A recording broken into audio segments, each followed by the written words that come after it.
We're going to start again with the history of Chanukkah. And I love sharing the part that is about the history of Chanukkah because it is my way to tell you that it is not at all a holiday that has anything that resembles Christmas. Not by a stray, nothing. It happens at the same time of the year, and that is it. And I'll tell you why it happens at this time of the year, why both holidays happen at this time of the year, but they are at so far opposite of the spectrum that it's always challenging for me when I hear people make connections. And anyways.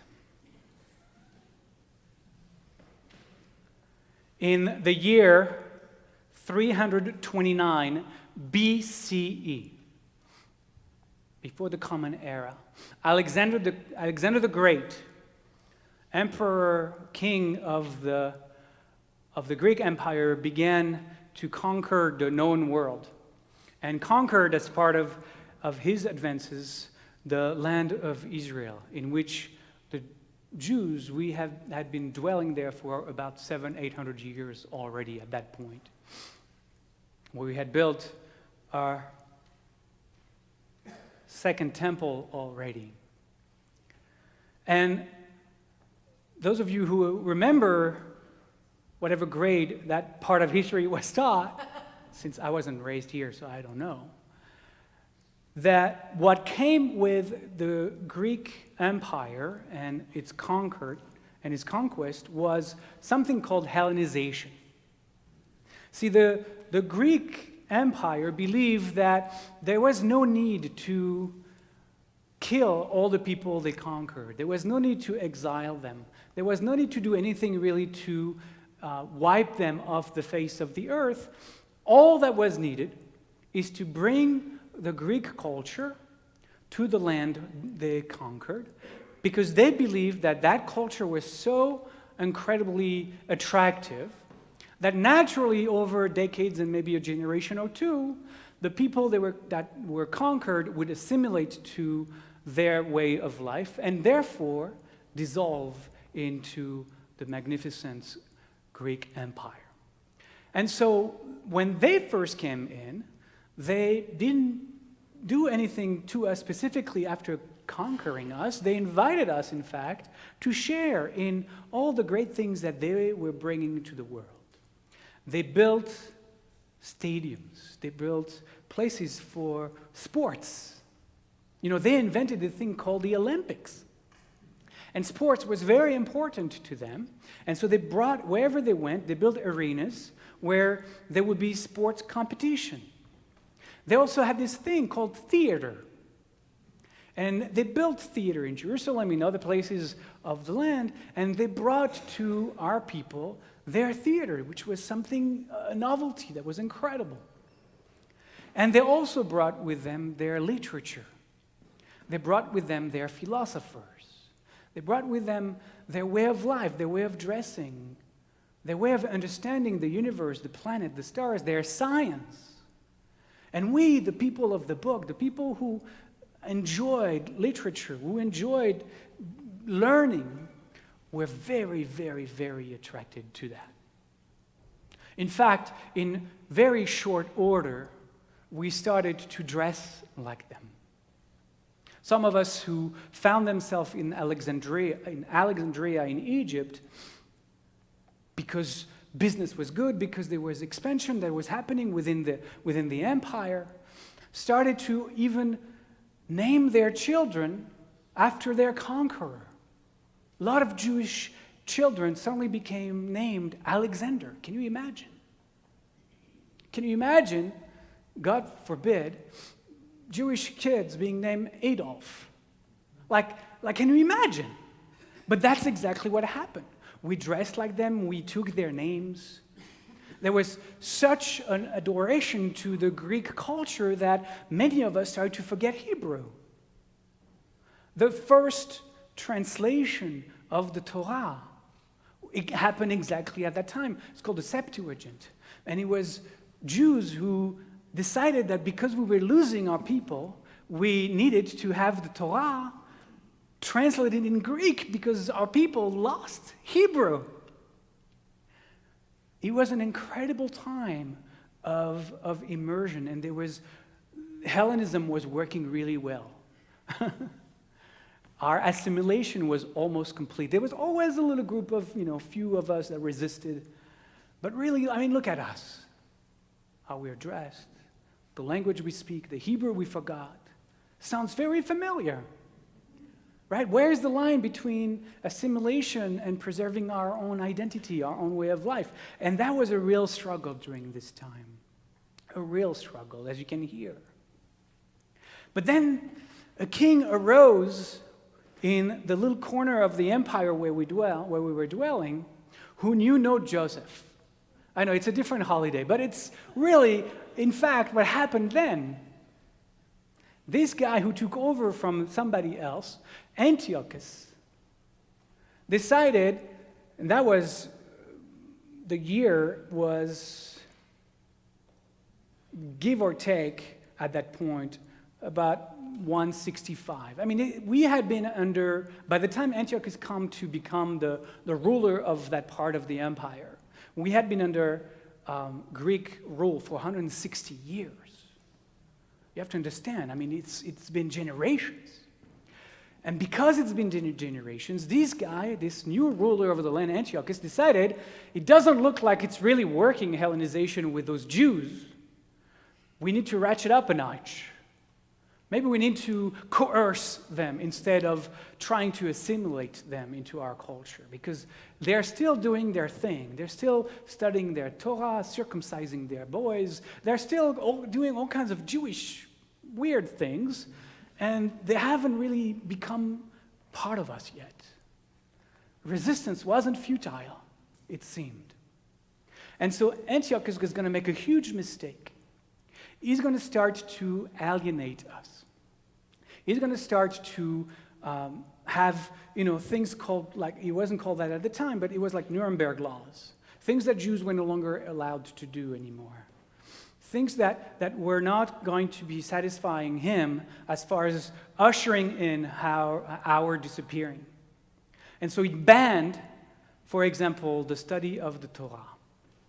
He figured that if we are no longer connected to our central book, then we would lose our identity and our consciousness. He banned, under penalty of death, the weekly reading of the Torah, the studying of the Torah, which is why we now have Haftorahs. At the time, the Jews decided, since we could no longer study the Torah under penalty of death, we were going to study the other books. He only said the Torah. Why don't we study from the book of Judges, the prophets, and we're going to pick every week a part of those books that is going to remind us of the weekly Torah portion. The theme is going to be the same. Similar stories. So we don't have to read the Torah portion, but just to read the Haftorah, we'll know what the Torah portion is. And that's how we started to have the Haftorah. Now you would think, at the end and the fall of the Greek Empire, we would have stopped. But we are hoarders, and once we start something, thousands of years later, we're still studying the Haftorah. Go figure, because just in case. Circumcision was also banned under penalty of death. That we continue to do because we did. But there were different things that were happening. And then, at this time of the year, in the year 169 BCE, the 25th of Kislev, which is going to be Monday this year, a time of great darkness, the Greek, because they were pagan, connected to the pagan ritual of the celebration of light. When it's very dark out, one of the pagan holidays was to light great big bonfire and have bacchanalia, great celebrations. And they were, the Greek Empire was going to celebrate the pagan holiday of light in the middle of darkness, when the moon is at its lowest and the sun is also at its lowest. But that was not enough. And Antiochus decided that in order to really celebrate the holiday that year, and to show the Jews that they were that we were in charge, we're actually going to celebrate the pagan holiday of the Festival of Light in the Jewish temple. And so the armies came in, trashed our holy temple in Jerusalem, tore down the great menorah that stood in the middle, put it in the basement, built up or stood up in its place a statue of Zeus, and started on our altar, our sacrificial altar, to sacrifice pigs for the party. And that desecration of our temple pushed us into rebellion. That was kind of the camel's back and the straw thing. And that's what started a 3-year war between some of the Jewish people against the Greek Empire. And I say some because really those who fought were the members of one huge tribe, because we were still a very tribal society at the time, called the family of the Hashmonean. The Hashmonean family took up arms and entered into guerrilla warfare against the Greek Empire. And the way they fought that war was a little bit like ambushes and then disappearing. You ambush the troops, the Greek army, and then you disappear, because we knew the territory very well, the hills and the forests. And so we dealt a great blow to the troops, and then we vanished. And over again, that kind of guerrilla warfare took on and on for 3 years.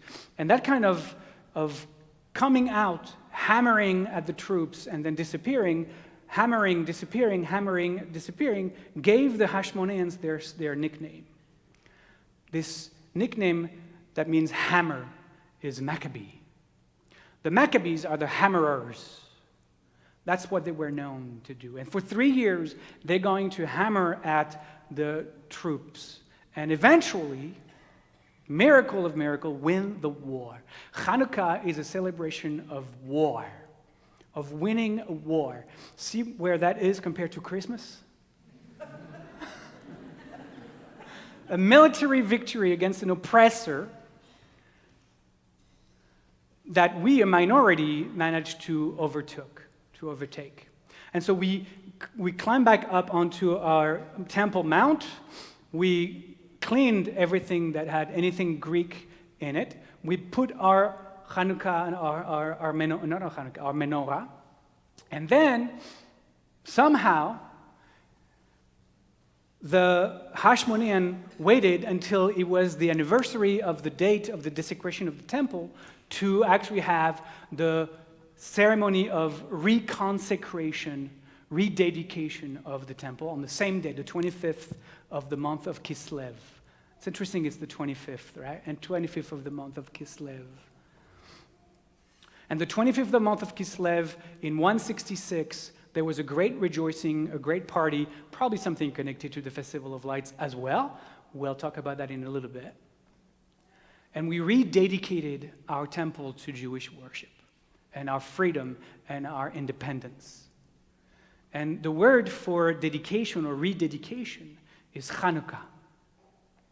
And because the last holiday that we just missed, because our temple wasn't available to us, was Sukkot, the decision was made that we were not going to do Sukkot because it was too late, but we were going to celebrate the same amount of days that the holy day of Sukkot lasts. And the holiday of Sukkot lasts 8 days. Therefore, the rededication of the temple lasted 8 days. Chanukah lasted 8 days. And that's the base for this holiday, this story of the Maccabees that is written in the book of Maccabees, actually, that brings us to celebrating the holiday of Chanukah.